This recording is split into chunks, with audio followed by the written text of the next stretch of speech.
दुश्मनों की गोलियों का सामना हम करेंगे। अरे आजाद हैं हम और आजाद ही रहेंगे।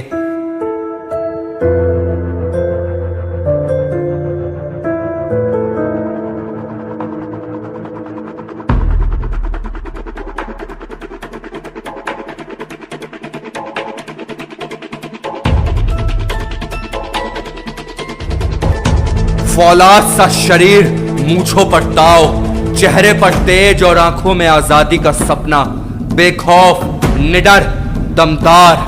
जी हां, हम बात कर रहे हैं चंद्रशेखर आजाद की। बचपन से ही चंद्रशेखर आजाद के दिल में देश प्रेम का जज्बा था और वो देश को अंग्रेजों से आजाद करवाने के बारे में सोचते रहते थे। आज हम बात करेंगे भारतीय स्वतंत्रता संग्राम के महानायक और भारत मां के सच्चे सपूत चंद्रशेखर आजाद की। इनकलाब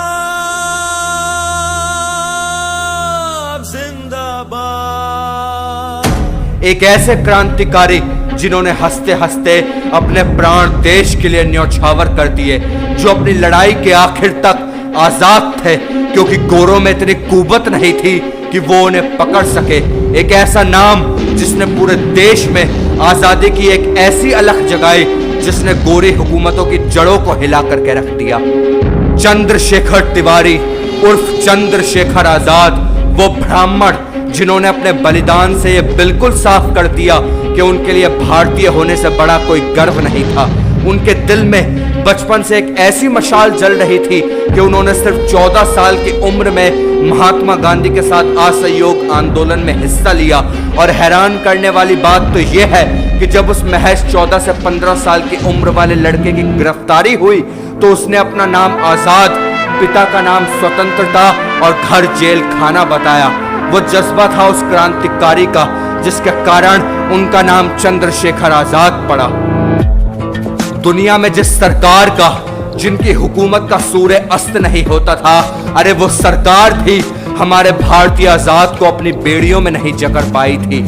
शहीद आजम राम प्रसाद बिस्मिल जी ने कहा था कि इन हिजड़ों की फौज में कोई मर्द ना पाया जाएगा, इन नपुंसकों की फौज में कोई मर्द ना पाया जाएगा।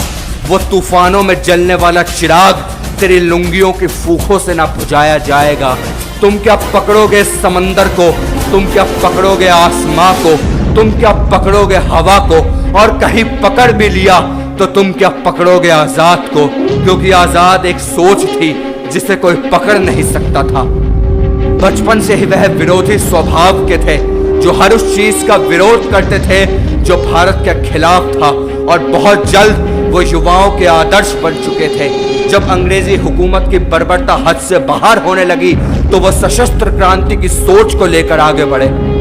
जलियांवाला बाग कांड के बाद चंद्रशेखर आजाद को यह साफ हो गया था कि आजादी मांगने से नहीं मिलेगी बल्कि उसे छीननी पड़ेगी।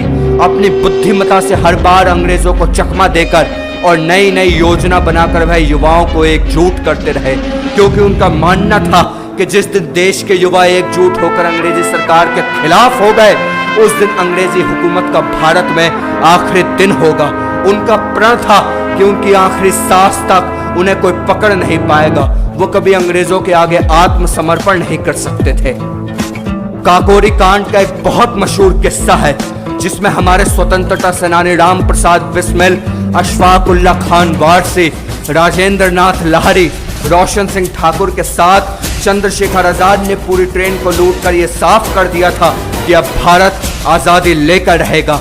ट्रेन को लूटते समय एक खजाने से भरा बक्सा था जिसे उठाने के लिए 8 से 10 अंग्रेज सिपाही लगते थे, लेकिन आपको जानकर यह हैरानी होगी कि उस खजाने से भरे बक्से को एक हमारे चंद्रशेखर आजाद जी ने उठा लिया था, जो बताता है कि कितनी ताकत और हिम्मत थी चंद्रशेखर आजाद में, जिसे देखकर गोरों के पांव तले जमीन खिसक गई थी। उन्होंने देश के लिए अपने प्राणों की आहुति दे दी और सच में वो आजाद थे और हमेशा आजाद ही रहेंगे। आज इस आजाद हवा की हर एक सांस में उन मतवालों की महक है। आजादी के हर एहसास में उस क्रांति की धमक है। आजादी की लड़ाई में अद्भुत वीरता का परिचय देने वाले देशभक्तों के कारण आज हम आजाद हैं।